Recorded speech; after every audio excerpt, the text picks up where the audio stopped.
Hey, it's Amy Scott Grant, your favorite spiritual ass kicker. All right, listen to this. I'm recording this in May, on May 3rd, actually. If you don't know, I record everything first for my Patreon folks, right? Right?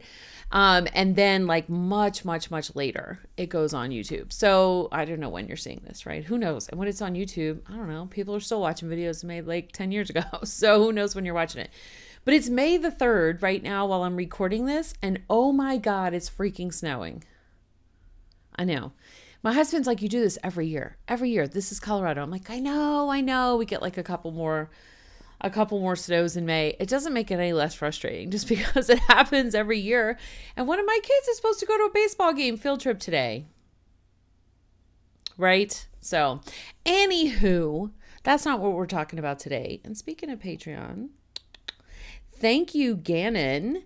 Gannon is one of our spiritual ass kicker patrons, which means she supports helping keep the lights on, keep these videos being made, and support my ability to bring all this awesome content to you. So thank you, Gannon. We appreciate you very much.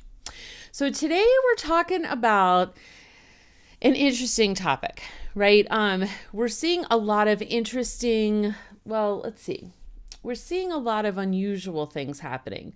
Recently had a big full moon. It's kind of like, do you feel like the energy is like goes up, and then down, and then up, and it's like really fast, and then it's like slows way down, really fast and slows way down.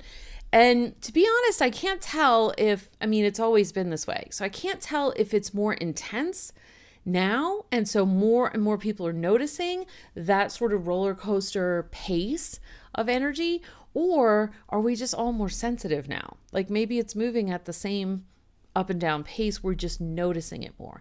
Either way, it can kind of do a number on your head, right? Because you're like, I don't know, I thought we were going fast and now we're not moving and what's happening? I don't know what to say.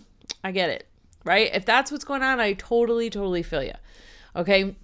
So what we're talking about today is what happens when things don't go your way. I know how you feel.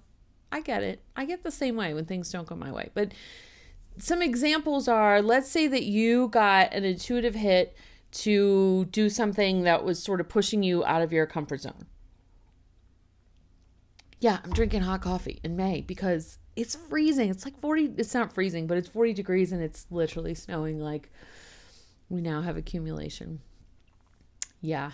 Anyway, yeah, you know what? Things aren't going my way today. I wanted sunshine and a beautiful day. And instead it's like gloomy and kind of meh. And we had this yesterday because it was really rainy.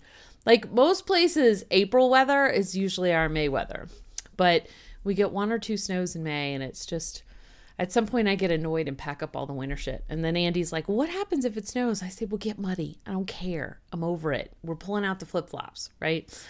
Any day now, we'll be able to wear those shorts and flip-flops again. Okay, so when things don't go your way, it could be the weather. Maybe you had outdoor plans. You had this awesome outdoor thing, planned, and there was no precipitation in the forecast. And then, ruh-roh, what happens, right? Or, maybe you got this hit to like stretch yourself and push yourself out of your zone. And so you got over it and you did it, and then it sucked.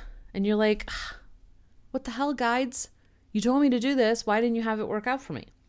It could be so frustrating, and a million other things. You were so sure you were going to get that job, or that you and this person, I met a woman online one time. I was in a group and we were like getting to know people and whatever. And she happens to mention that she's going to be in Colorado, like really close, like 20 minutes from me. And she's like, oh, that would be fun. Like, why don't we get together? And I'm like, yeah, it's great. And I was like really excited to meet her. And I instantly felt zero connection. Like when I saw, like I was excited to meet her. I felt like we had this, we had some kind of kindred energy. And as soon as I met her in person, it was kind of like, okay, how quickly can I get out of this lunch? Because I'm done. I don't like her. I actually find her abrasive. She came off very different in person than she did online. And I feel like I resonated with her more online than I did in person. Because I know not everybody is like me, right? I mean, if you read my books, you watch my videos, this is exactly how I talk in real life. right? That's exactly how I look in real life. I'm just the same person all the time. And that maybe that wasn't the case with her. I don't know, but I didn't like it. It was definitely disappointing. And I thought, what a waste of like a perfectly good lunch. Like I could have had lunch with somebody I liked better or whatever. Actually, the food was good. But yeah, it was interesting. And I can also remember a time when I was so sure I wanted a Mini Cooper and I was like visualizing Mini Cooper and this was before they had really come to the US. Like I think this was right after that Austin Powers movie, you know, and it was like, "Oh my God, Mini Cooper, they're so cute. They're so cute." And I was driving past so I was like really visualizing, like I totally wanted this car. I had it up on my dream board. I was very excited. I had gone to the website and customized and like picked out. I knew exactly what it was going to cost and what features I wanted and what color and all this stuff. And we were driving past a car lot one day and they had one Mini Cooper parked right in the front. And I went, "Oh my God, I'm going to go. This is so exciting. I'm going to go test drive it," right? Because that's what you do. After you put something in your vision board, you like window shop it, right? And you try it on and it helps you get in that space of manifesting it. Got into the car and was like, ew.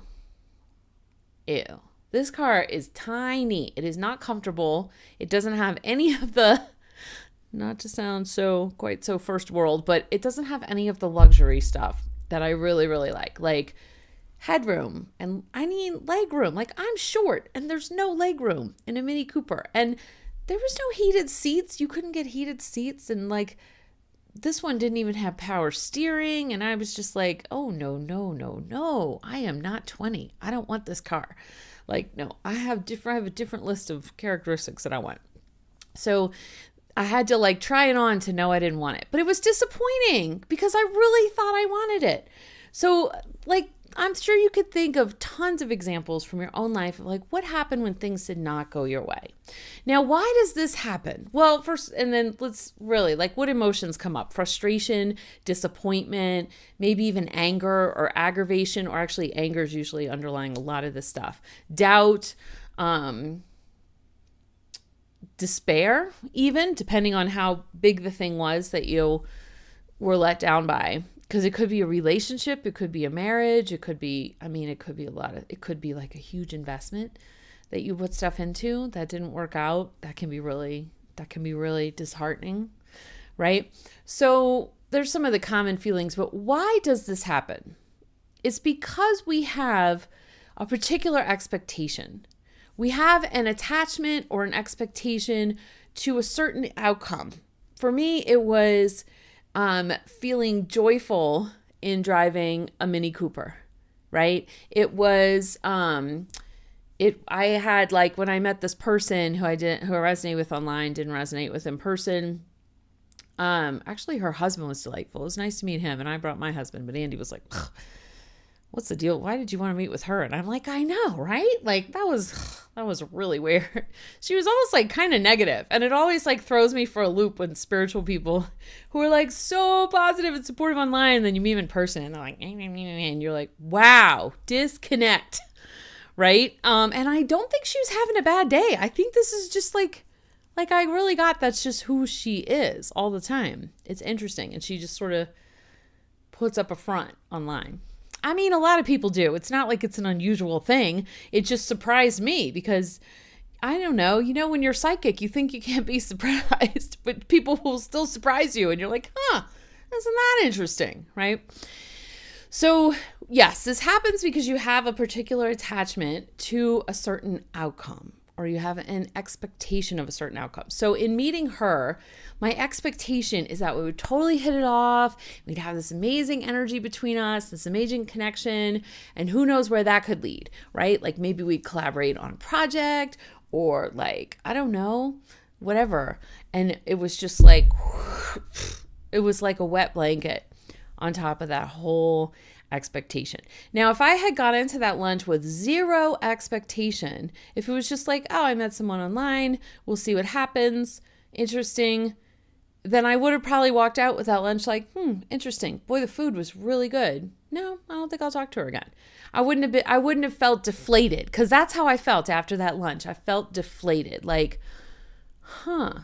that's kind of sad, And then she did, what's interesting too is she also did a reading for me that was very incorrect. And it wasn't like, because I know I would think, oh, are you sure it was incorrect? Like if someone said that to me, I would think, was it really incorrect or were you just resistant to hearing it? No, this wasn't like a reading about an outcome. This was a reading about like me and who I am and my personality. And a lot of what she said was like, no. And then that was something else Andy and I talked about when we left the restaurant. He's like, what was she talking about? Like, that's not you at all. And I'm like, I know. Like, I think she was just really, really off on her reading. So, which of course was a further turn off for me because like, you don't get online and talk about how awesome you are and then you suck at like, no, that's very incongruent and very out of alignment and out of integrity. Huge turn off for me. Right.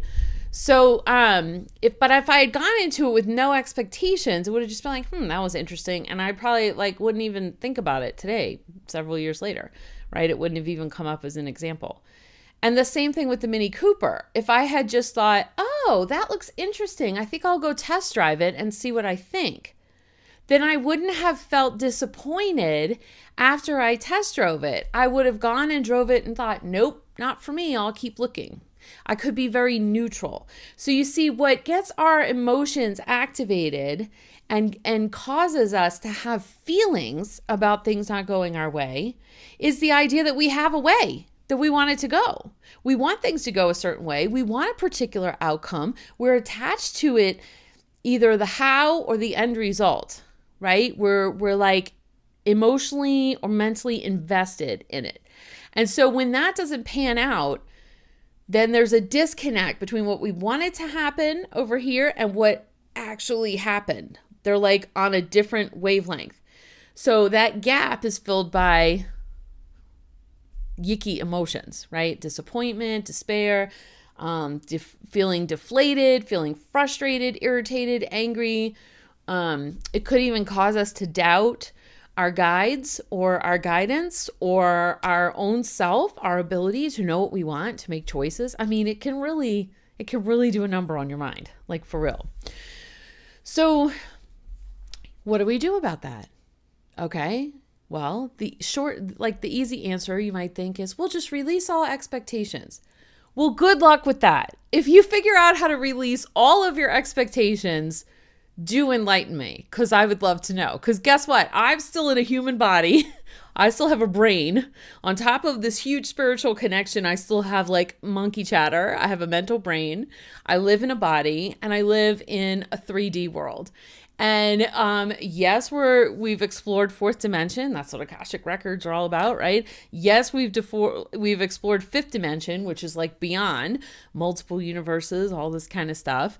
But I still sleep every night in a bed, and I still wake up, and I'm still talking to a video camera right now, knowing that you are on the other side of this watching, right? This is a 3D camera. I have a 3D body, you have a 3D body, you're hearing me with your ears. I'm not talking, I'm not like sleeping and sending this message telepathically. Although that does happen. That's not what's happening right now.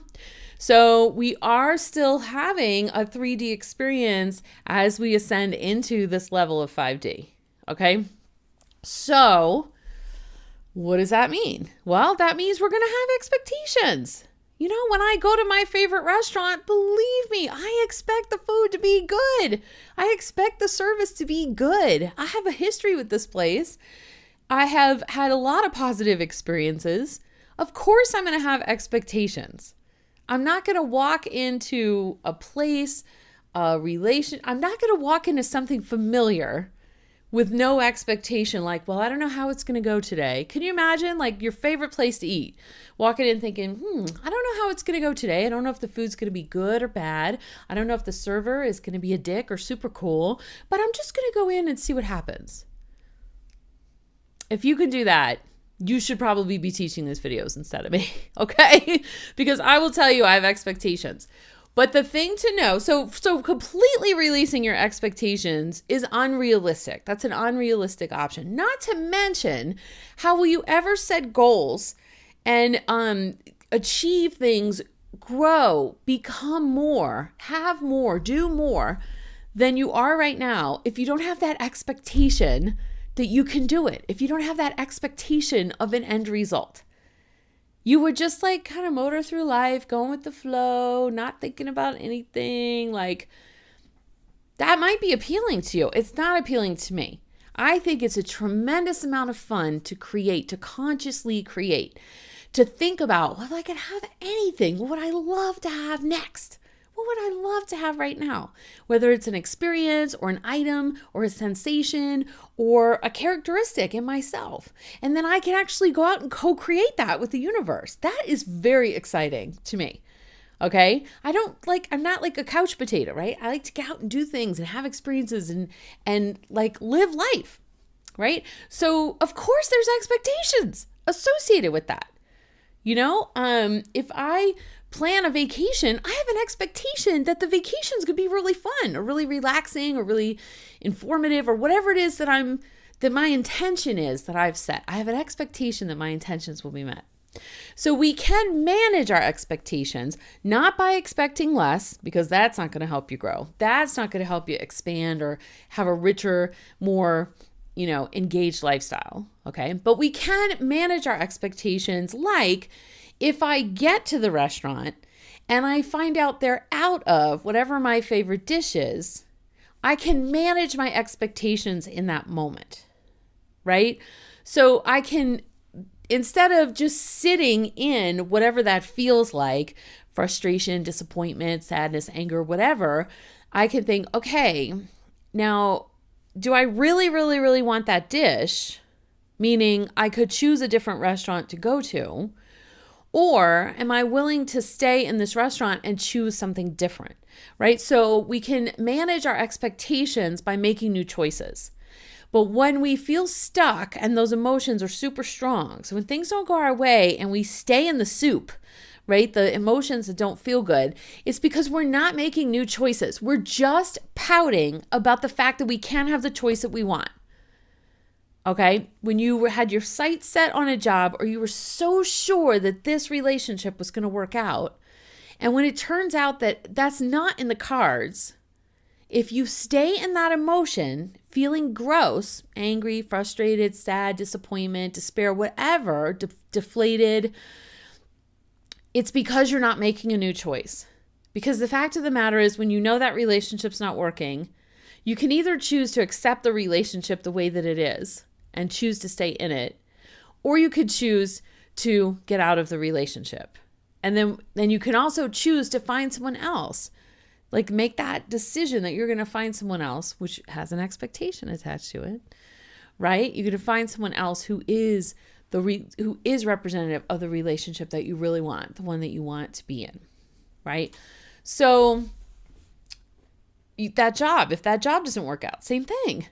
You can choose to stay pissed off or mad at your guides or upset or frustrated or whatever, or like, this is never going to happen. I'm never going to find, or you can make a conscious choice. Like, you know what?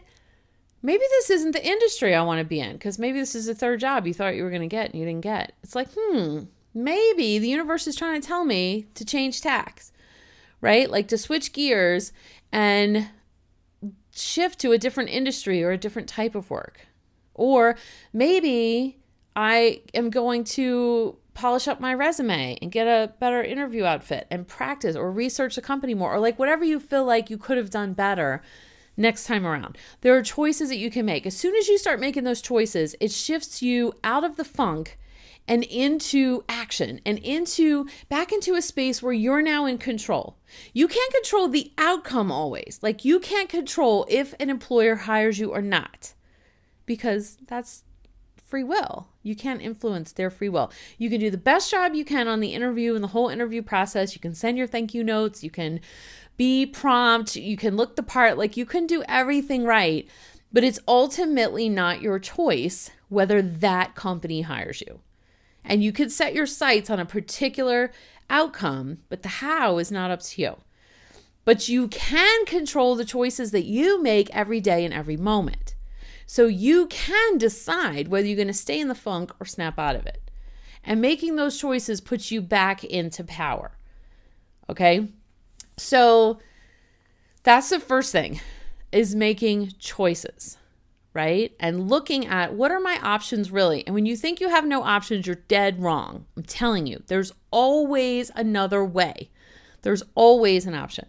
So that's the first thing. The second thing is you can reframe the situation. And sometimes if you reframe it first, it helps you to get into the space of being able to choose and be in power again, be powerful and stand in your power.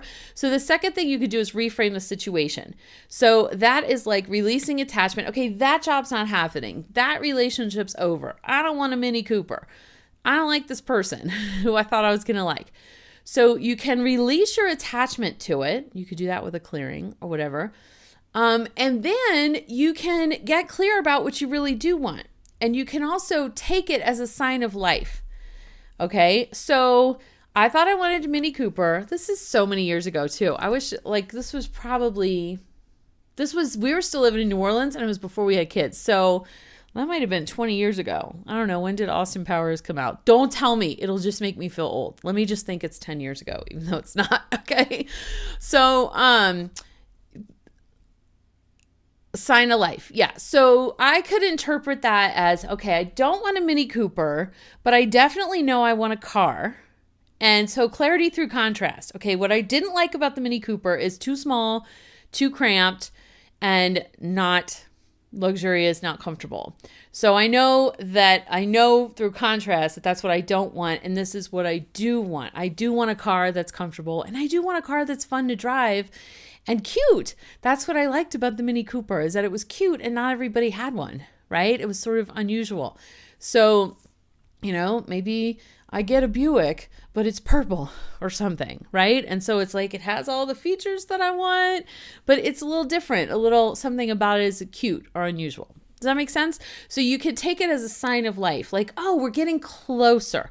When you get excited, you start dating somebody, you think, oh my God, we really have this connection. I really like them. And then it doesn't work out. Instead of being devastated, like, damn, I thought this was the one, you could be like, okay, so here's what I did like about this relationship, and here's what was not working for me at all. So we're getting closer because we went from having nothing I want in a relationship to some of the things I want in the relationship. So maybe the next person that comes along will be more of the things that I want, right? So that's how you can kind of reframe it. And then just be open. So another way you could sort of manage your expectations is being open to how things happen, because sometimes we get what we want, but the way that it comes isn't at all what we were anticipating. And that's why I'm always saying it's very important. You must ask for what you want, okay? Because you're going to get what you ask for. And if that's not what you want, then you're going to be disappointed. So if you want money to do X, Y, Z, don't ask for abundance. Because abundance does not necessarily mean money. So if you ask for abundance, don't be upset if you wind up with an abundance of junk mail, or an abundance of spam, or an abundance of Miracle-Gro. Like you win a lifetime supply of Miracle-Gro. Because the universe is there going, you asked for abundance. This was the easiest way we could hook you up. Miracle-Gro, by the way, you're in an apartment, you don't have a lawn, so you have no need whatsoever for Miracle-Gro, but you now have a lifetime supply of it. If you want money, ask for money. If you want affection, ask for affection. Don't ask for, someone to date who might be cold and not affectionate at all. Okay, be specific about what you ask for, and then be open to how it shows up. All right, so I would love to hear your comments on this conversation about when things don't go your way. What's coming up for you? What are you noticing? What are you present to as we're talking about this? So post a comment and let me know, and I will see you in the next video. Thanks for being here.